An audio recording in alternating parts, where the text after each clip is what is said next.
Welcome to Still Plays Galaxy of Heroes. This is a small talk. I've been playing with the idea of doing some smaller format, short length videos, even considering using those YouTube shorts. It would let me highlight some of my small ideas to just put these out there instead of burying them in a longer talk video or just mentioning them as a passing thought on Discord.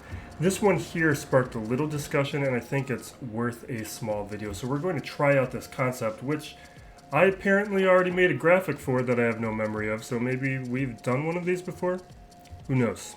I want to talk about Dash Rendar and his Omicron prepared for anything. Through the past couple of Grand Arenas, I've been heavily considering the Dash Omi. It's always been a solid one. It adds just enough frustration to improve a defense. But I've largely held off because I don't have a Relic Vandor yet, and because this is how I think about Omicrons. I don't tier Omicrons based on quality, I tier them based on utility, because what you get back in return for that investment is just as important to how good the Omicron is. And Omicron can be good while having a smaller impact than a lesser Omicron. At the top, we have the Omicrons that are required to make the elite characters work as intended. That's your Star Killers and your Melguses.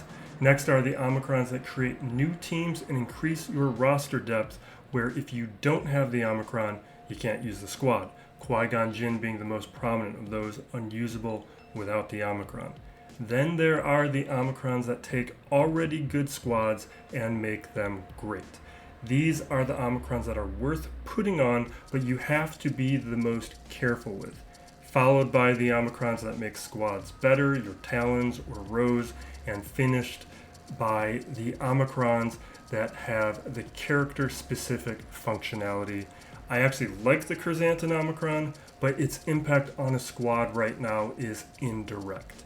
But this Omicron will probably get vastly better as the intended character synergy is released. So that's subject to move.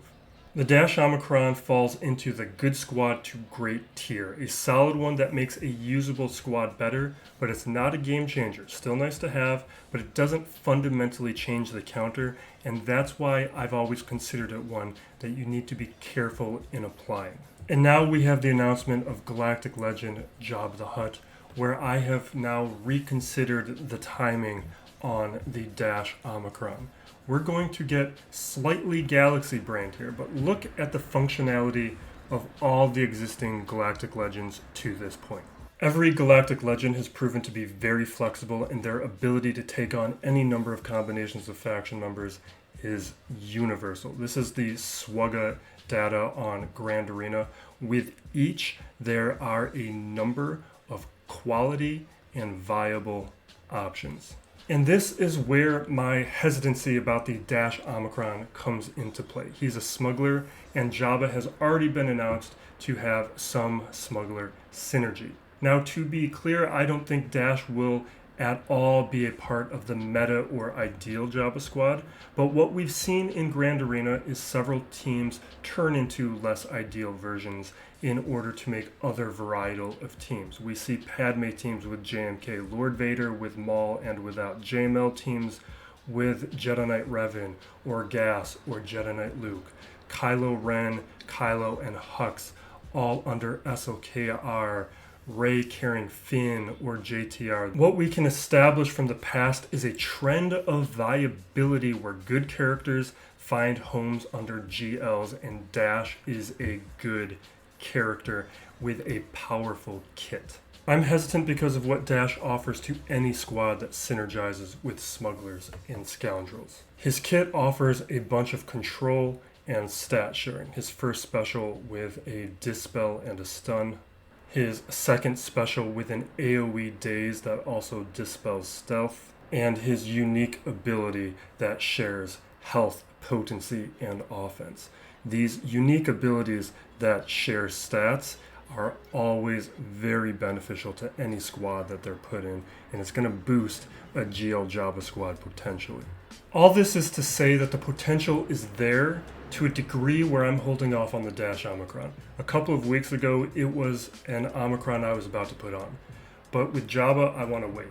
I want to wait to see the upcoming marquees. I want to wait to see the forthcoming prerequisites.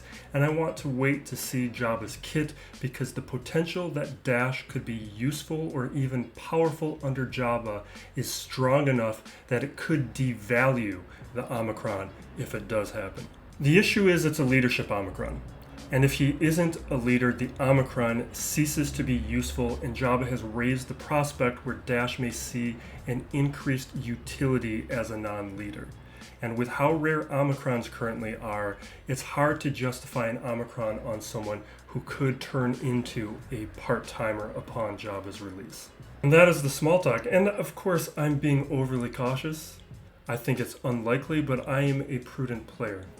And we will see how things happen. I think later this week, I will try out a YouTube short. I have limited my participation with some of that stuff because I don't like how YouTube shorts occupy real estate in the videos list on my page. I don't like how it looks, and that's something I tend to care about.